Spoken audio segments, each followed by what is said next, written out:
Assalamualaikum warahmatullahi wabarakatuh. Nama saya Ikvan Rifai dengan NIM 1902045, Prodi Pendidikan Kewarganegaraan FPIPS Universitas Pendidikan Indonesia. Di sini saya akan mempresentasikan tentang PIPS. Adapun soalnya nomor 3 yaitu cari sejarah kurikulum di Indonesia dari masa ke masa. Kurikulum 1947 atau disebut Rencana Pelajaran 1947. Ini adalah kurikulum pertama sejak Indonesia merdeka. Perubahan arah pendidikan lebih bersifat politis dari orientasi pendidikan Belanda ke kepentingan nasional. Saat itu mulai ditetapkan asas pendidikan, ditetapkan Pancasila. Kurikulum ini disebutkan Rencana Pelajaran 1947 dan baru dilaksanakan pada 1950. Kurikulum 1952, Rencana Pelajaran Terurai 1952. Adanya kurikulum ini merupakan penyempurnaan kurikulum sebelumnya. Merinci setiap mata pelajaran sehingga dinamakan Rencana Pelajaran Terurai 1952. Kurikulum ini sudah mengarah pada suatu sistem pendidikan Indonesia seperti setiap pelajaran dihubungkan dengan kehidupan sehari-hari. Silabus mata pelajaran menunjukkan secara jelas seorang guru mengajar satu mata pelajaran. Kurikulum 1964, Rencana Pendidikan 1964. Pemerintah kembali menyempurnakan sistem kurikulum pada 1964, namanya Rencana Pendidikan 1964.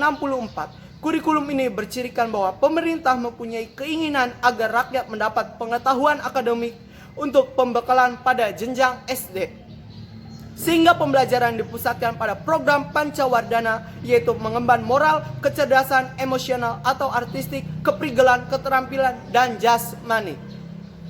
Kurikulum 1968. Kurikulum pertama sejak jatuhnya Soekarno dan digantikan Soeharto, bersifat politis dan menggantikan Rencana Pendidikan 1964 yang dicitrakan sebagai produk Orde Lama.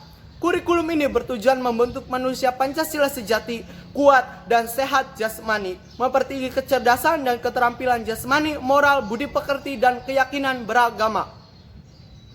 Kurikulum 1975.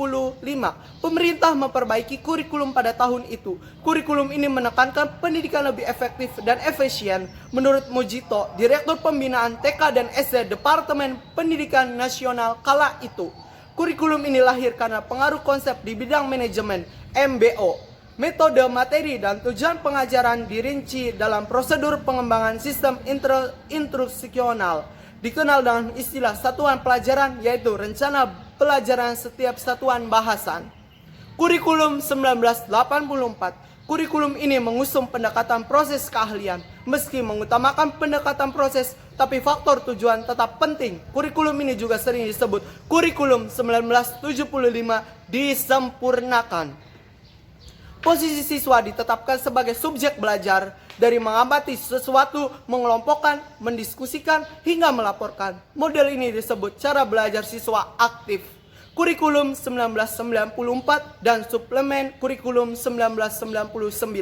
Pada tahun 1994, pemerintah memperbaharui kurikulum sebagai upaya memadukan kurikulum sebelumnya, terutama kurikulum 1975 dan 1984.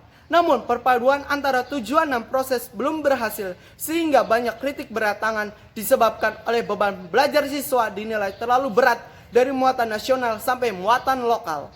Kurikulum 2004 KBK, kurikulum berbasis kompetensi. Pada tahun 2004 diluncurkan kurikulum berbasis kompetensi sebagai pengganti kurikulum 1994. Suatu program pendidikan berbasis kompetensi harus mengandung 3 unsur pokok, yaitu pemilihan kompetensi sesuai spesifikasi indikator-indikator evaluasi untuk menentukan keberhasilan pencapaian kompetensi dan pengembangan pembelajaran. Kurikulum 2006.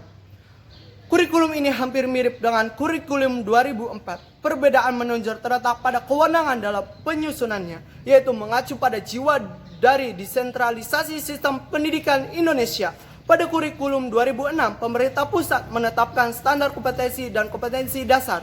Guru dituntut mampu mengembangkan sendiri silabus dan penilaian sesuai kondisi sekolah dan daerahnya. Hasil pengembangan dari semua mata pelajaran dihimpun menjadi sebuah perangkat dinamakan Kurikulum Tingkat Satuan Pendidikan Kurikulum 2013. Kurikulum ini adalah pengganti kurikulum KTSP. Kurikulum 2013 memiliki 3 aspek penilaian, yaitu aspek pengetahuan, aspek keterampilan, dan aspek sikap dan perilaku. Di dalam kurikulum 2013, terutama di dalam materi pembelajaran terdapat materi yang dirampingkan dan materi yang ditambahkan.